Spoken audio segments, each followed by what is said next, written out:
In this video, I'll show you how to unplug the BCM control module on a Crossfire. This is a body control module. So you're gonna have to push this plug up, and then you're gonna be able to unlock it once it's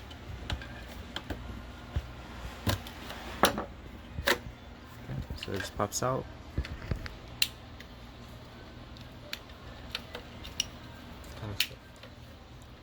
Okay. Ours is kind of broken, so yours is gonna have like a spacer where you could actually push on, or a little bracket or something. Push and pull. So push and pull on this. Once you get that off, then this just comes out just like that.